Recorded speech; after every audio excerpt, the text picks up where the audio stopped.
Well, welcome back to News Channel 7, today's Foodie Friday, where we're here with Scott Simpson to talk about National School Breakfast Week. Scott, tell us a little bit about your role and all that you do for Bay District Schools. Sure. So my name is Scott Simpson. I am the executive chef for Bay District Schools. And so I work for Chartwell's, and we're the food service provider that does all the school lunches, and we do so many more programs and activities for the district. So that's what I do. Amazing. And before we start diving into everything, tell me a little bit about why National School Breakfast Week is so important. Absolutely. So National School Breakfast Week was actually created back in 1989 by the government, and it was a way to show people and students how nutritious breakfast is and how important it is to get you through your day and give you the brain food that you need to do well in academics and to succeed and get good grades. And there's actual proof and scientific evidence that if you eat a healthy breakfast, it can increase your reading and math scores. So we are doing that this week to bring up that initiative again and get out all the message out to all the students and parents and let them know all the great food that we're cooking for breakfast next week. Amazing. And I've always heard that breakfast is the most important meal of the day, and we're cooking up something very yummy this morning. Okay, tell us what we're working on. Yes. So we're going to do a strawberry sauce that goes on top of pancakes. So we're going to get started with that right now. It's super simple. There's only a few ingredients, and anybody can do this. So we're not only doing this in the schools. I want you to try this at home. So here we start. I've just got a regular saucepan here. I'm going to put in a 1/4 cup of apple juice. This is all cold. I'm starting this out right here and not on the stovetop for a reason, because we want to get our cornstarch slurry going. So I've got my apple juice. We've got about 1.5 tablespoons of cornstarch, right? So I'm going to add that to my apple juice, the cold apple juice, right? And we're going to whisk it together and get that dissolved. Now, the reason we do it when it's cold, because cornstarch, when you add it to a hot liquid, it's going to clump up. It's not going to incorporate thoroughly throughout your liquid. So you want to get all that dissolved before you get it on the stovetop.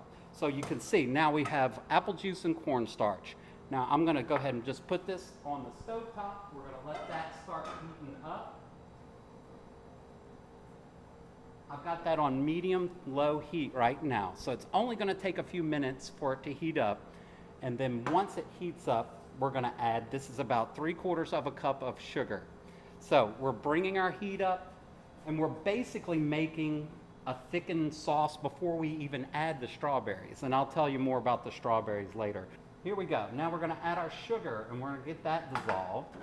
And what kind of consistency are we looking for now that we've added the sugar? Right, so now that we've added the sugar, please don't panic if it doesn't thicken immediately, okay? Because you've got time, so you need to let it heat up first. Let your heat recover first after you add that sugar. The consistency is going to come out like a syrup almost, but not a real thick syrup, kind of a light syrup. Now that we've got that, we're ready for our strawberries. So I've got some frozen pre-cut strawberries that we're using today. And I thawed them out ahead of time. And that's crucial because you want to basically drain off all the extra juice that's in there, because that can kind of make your sauce a little light and loose and thin. So having it pre-thawed strawberries is the best way to do it. You can also use fresh strawberries, of course. But in the schools, it's a lot easier to get the frozen ones. It's just more practical for day-to-day use for us.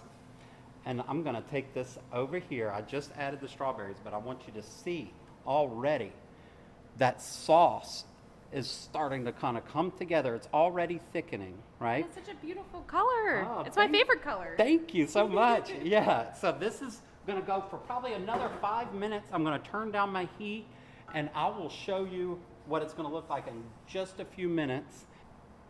So to recap real quick, we have some pancakes already ready. That sauce is all ready now. So we're going to go ahead and start taking a look. Yes. So the sauce is ready. Now, the sauce is going to thicken as it cools as well. So if you still are fretting over the fact that your sauce isn't thick enough, it will actually thicken as it cools.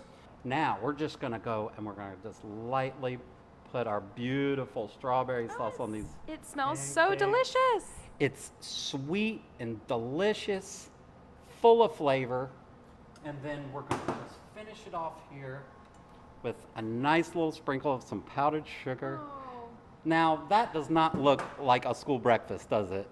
But it's super delicious and super fun, and you can make it at home. So please try it. Yeah, of course. Thanks so much for joining us so far this morning. We have more coming up very soon, but for now, more news and weather coming up.